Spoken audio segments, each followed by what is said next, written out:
The incident with the new frontier hands? No, you need not elaborate. I have been following their progress with no small amount of interest. Brave men and women all. They do our nation a great service. The existence of a fortified outpost in Mordona will do much to dissuade the Empire from trespassing on Kurth's soil. Right glad am I that you have chosen to lend your support to this endeavor. Never let it be said that House Fortom does not acknowledge the efforts of her allies, or her debts. 'Twas in the spirit of gratitude that I arranged for sundry supplies to be delivered to Revenant's Toll. That the shipment should chance to be waylaid by heretics is poor fortune indeed. Poor fortune, I say, yet not without precedent. If you would know the truth of it, these incorrigible villains grow more organized with each passing day. This new unity of purpose we attribute to their leader, the Lady Iceheart. But though I have devoted significant resources to the task of identifying this woman, we have yet to learn so much as her birth name. What we do know is that the heretics speak of Iceheart in reverent tones, and would gladly embrace death rather than betray her. Such loyalty is rare indeed, and I fear to imagine what so committed a collective might achieve. The brigands have not yet been so brazen as to risk direct confrontation here in Dragonhead. Some few of their number have, however, been sighted not far to the west of here, and with ever-increasing regularity. A visit to Whitebrim Front may bring you the answers you seek. Will you brave the snows, knowing what implacable foes may lie in wait?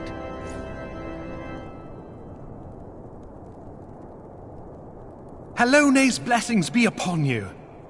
Though I take no pride in the admission, many of mine own countrymen are not so well suited as you adventurers to dealing with such foes. Were they dragons, it might be otherwise. But truly, I could not wish for a finer ally. You have done much for my house in the past, and I have no doubt but that I shall have cause to celebrate your deeds again ere long.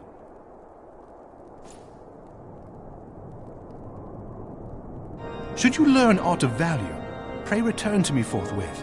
A warm hearth and a warmer welcome shall be waiting for you.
Your return is most timely. Of their own accord, my thoughts had turned to your task and the progress thereof. I confess my imaginings tended toward the grim and bloody.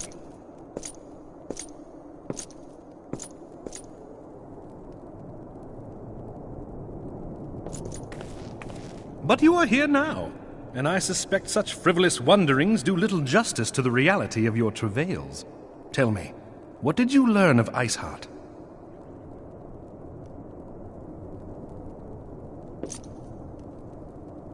Indeed, and this transpired at Snowcloak?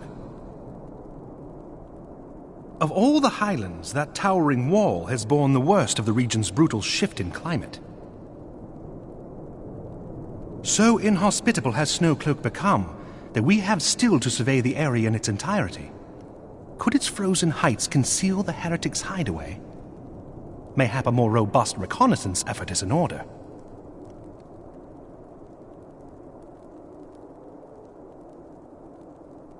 Putting such considerations aside for the moment, we still know far too little of this Iceheart. That she is capable of commanding such a band of fanatics bespeaks natural authority, and no small measure of charisma. As much as I would like to fathom this mystery with you, the situation has grown beyond my personal purview. I am bound by duty to inform the Temple Knights and request that they bring this matter to its conclusion.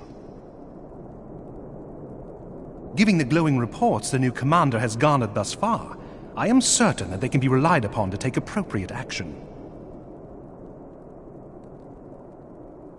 Though Iceheart's true identity yet eludes us, you have provided us with a point from which to begin. Sometimes it takes but a single stone to prompt an avalanche. On the matter of the stolen provisions, I have already made arrangements for a second shipment to be sent to Revenant's Toll. I could not well allow such an honorable venture to be undermined by one miserable setback.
Comrades, your presence here this day signifies the momentous choice that each of you has made.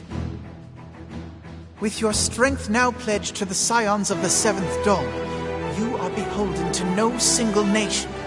You stand as the vanguard for a united Eorzea.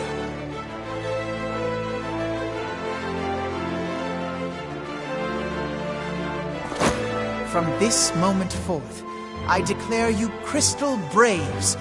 Let us mend this fractured realm and face our enemies as one.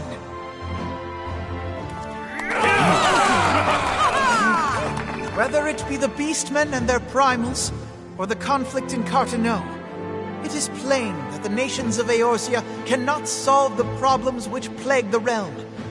Thus does it fall to some few heroic souls to succeed where they have failed.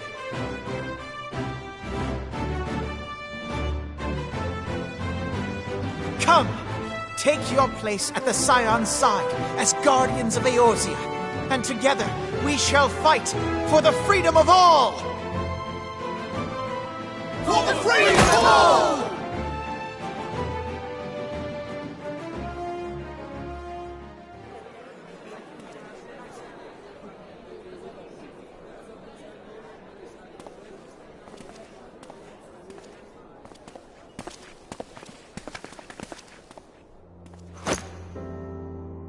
A rousing speech. His antecedent. The title is honorary. I shall not be leading the troops into battle, as it were.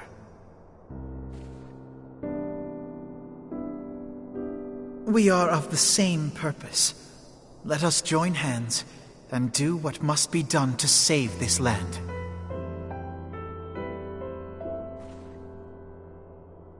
The Scions stand ready.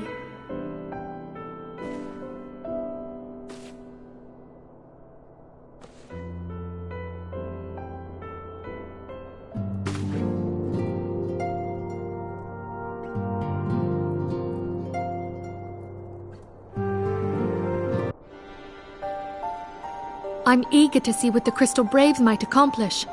This shall prove an interesting time indeed for the Scions. Yes, I'm listening. So our worst fears are confirmed. The entire Isle. Such power defies comprehension. Truly? Kryll is alive? Thank the 12. I see. Pray, inform me if her condition changes. Yes, I shall pass on your words to Urianger. My thanks. I shall contact you anon.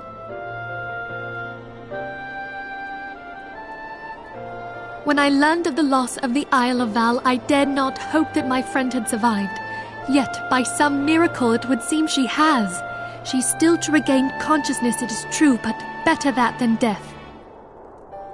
Putting this happy news to one side, we must now endeavor to make sense of the readings taken by the survey party. It appears the etheric disturbance which accompanied the Isle's destruction is of a magnitude alarmingly close to that of Ultima. Could the Ascians be responsible for this devastation as well?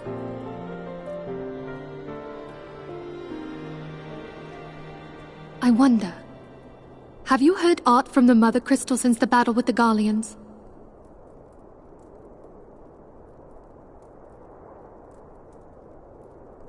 Then she speaks to neither one of us. Heidelin's silence portends naught but ill, I fear. Louisoix, I pray you yet watch over us.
Hail to you, sire. How might we serve you?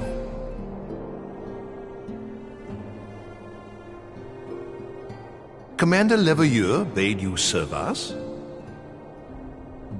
These are welcome tidings indeed. Given the sensitive nature of the task, I could not rely on one of my own.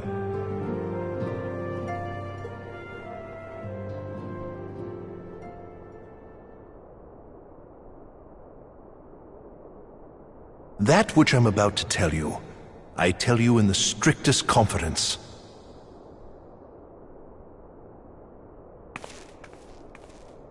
Some days ago, we received certain documents from an anonymous source. They notified us of the presence of a Garlean agent within the ranks of one of the Grand Companies. Following some discreet inquiries, we identified a suspect among the Immortal Flames, whom we detained for questioning. Alas, the man was not our agent. He was but one of many men in the agent's employ. We pressed the traitor for a name, but he had none to give. He claims never to have met his master, whom he knows only as the Ivy. He was, however, certain that this Ivy had coiled itself around every part of the Immortal Flames. It would seem our quarry joined the company some time ago, and gradually recruited others to his cause. These conspirators are the vines by which he learns our secrets, all without exposing himself. It won't be easy to identify the Ivy amidst this tangled mass of subterfuge, but we have a tendril in our hands, and we shall follow it all the way to the gnarled root.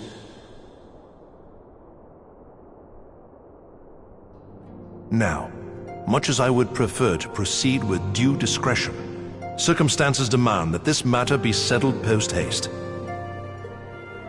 Garlemald's War of Succession nears its end, and it is feared that the Empire will soon resume its march on Eorzea. When it does, we can ill afford to have traitors in our midst. The Ivy must be rooted out now. We must begin by apprising General Roban of our findings. I would ask that you accompany me to the Hall of Flames, and remain on hand to see that things go smoothly. Assuming the Ivy's tendrils are as widespread as we believe, he will be aware that an investigation is underway, and if that is the case, he may well move against us. We must be prepared for anything, while taking care not to betray our purposes by seeming prepared. A simple enough task for a one-woman army like you.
Well, well.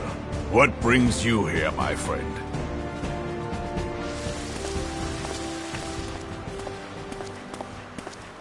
She is here at my behest. Greetings, Roban. It has been a while.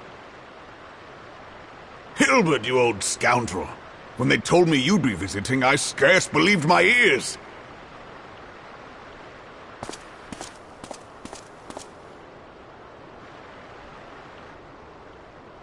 But look at you! The honored captain of the Crystal Bloody Braves. Who'd have imagined, eh? Not many. but fewer still would have imagined your destiny lay in politics, old friend. Aye, we've both come far, have we not?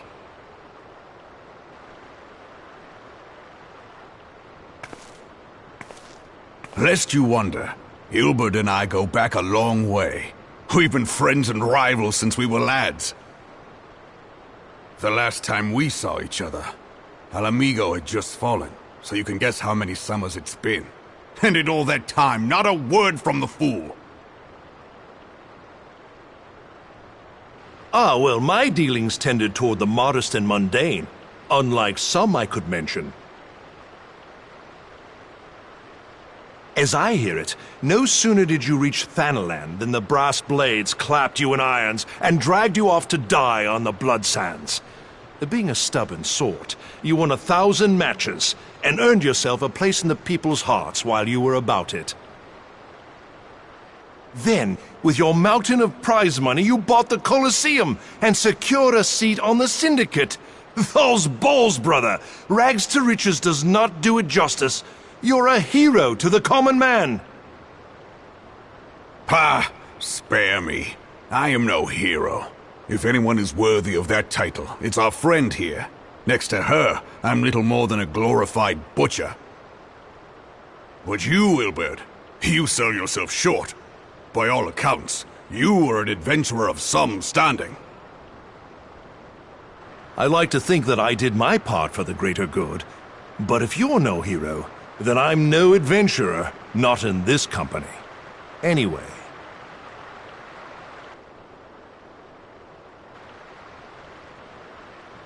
I have tidings.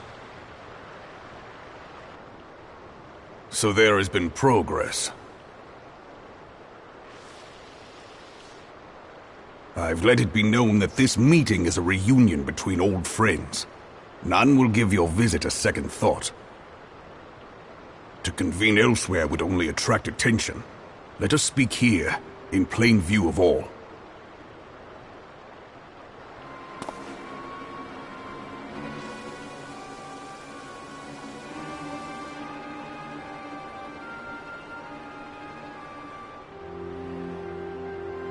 So it is we who have been compromised.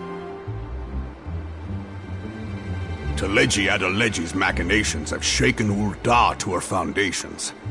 In such uncertain times, a man's loyalty may be bought for a fistful of gil. But if this snake has truly been in our midst for as long as you say, we must needs consider a far graver possibility. Conspiracy. Could it be that the Monetarists have been in league with the Empire from the first? Very well. I will have my most trusted men investigate the matter. Continue your inquiries in the meantime. It does me well to see you again, old friend. When next we meet, let it be over a flagon of ale. I look forward to it. Let us reminisce of bygone days, and drink to the future of our homeland.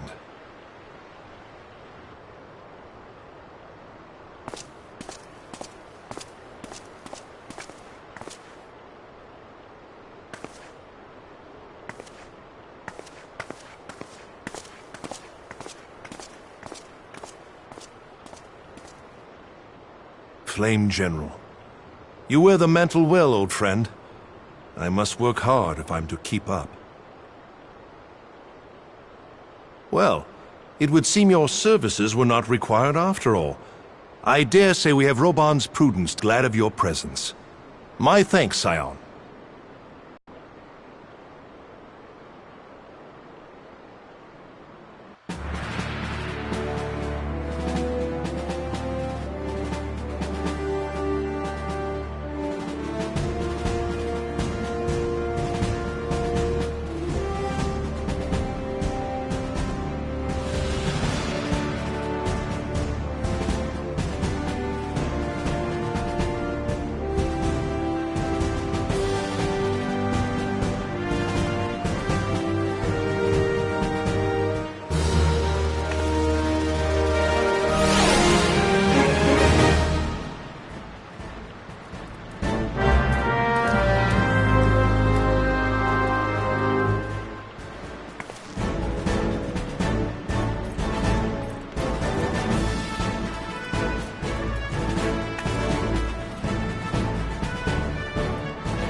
Have faith, my friend. You need only state your case with confidence and clarity.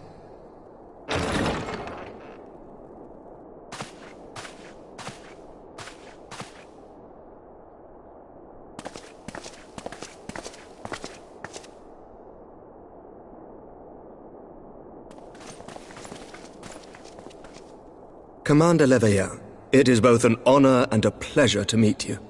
I am Emmerich, Lord Commander of the Temple Knights. Alphino Leveilleur, at your service. Your reputation precedes you, Sir Emmerich. I think we will find that we have much in common.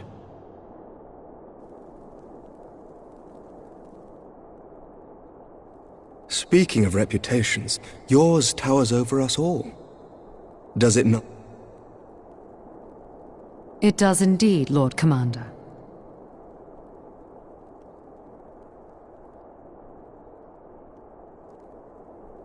I am not too proud to admit that I have followed your activities with an interest bordering on fascination. Full glad was I to learn that you would be joining us. Now then, shall we begin?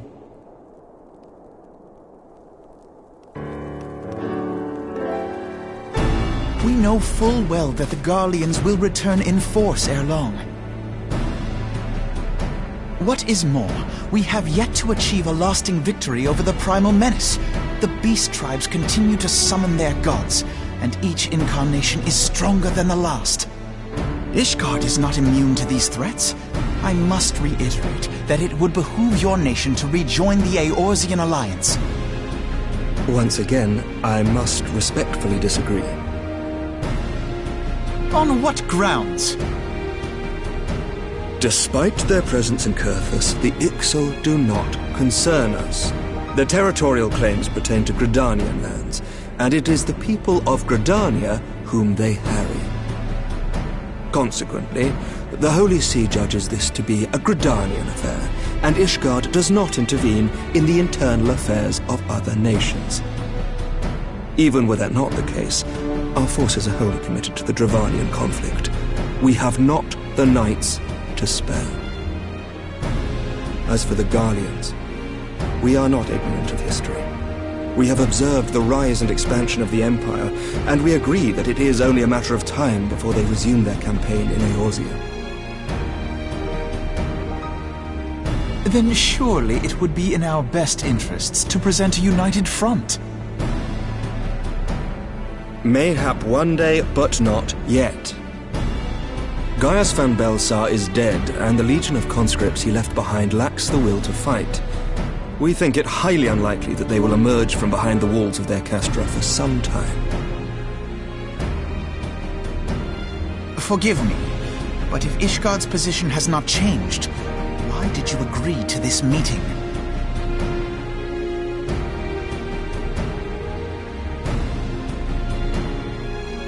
It was not only as a representative of Ishgard that I came here. Pardon? It is not within my power to change Ishgardian policy, regardless of my personal feelings. There is, however, one area in which I may exert a measure of influence. Concerns have been raised over the supplies House Fortin has offered to Revenant's Toll. These have led to calls for restrictions on the provision of aid to foreign powers. I can ensure that the shipments continue unabated. Sir Emmerich, we would be in your debt. No, you would not, for I require something in exchange.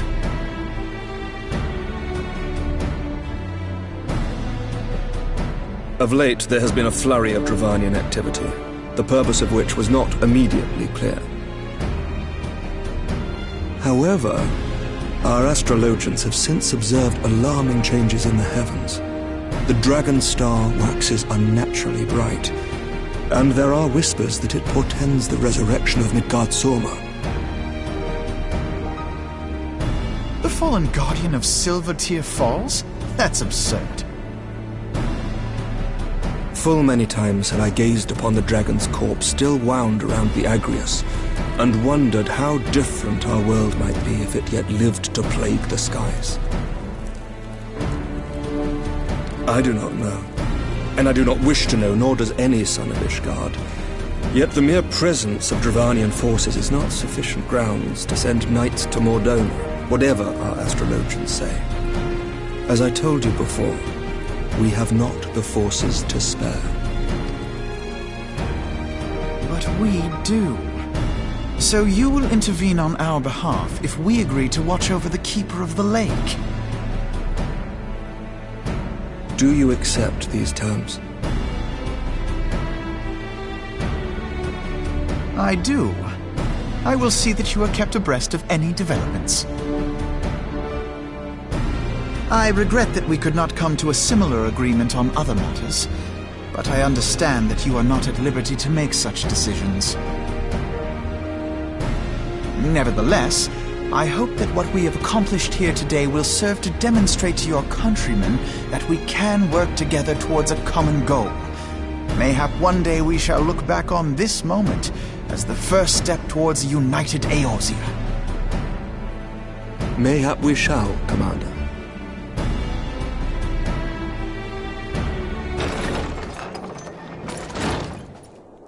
What is the meaning of this?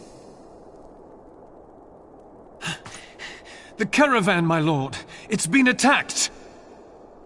It was Iceheart, my lord. What? By the Fury! All our precautions were for naught?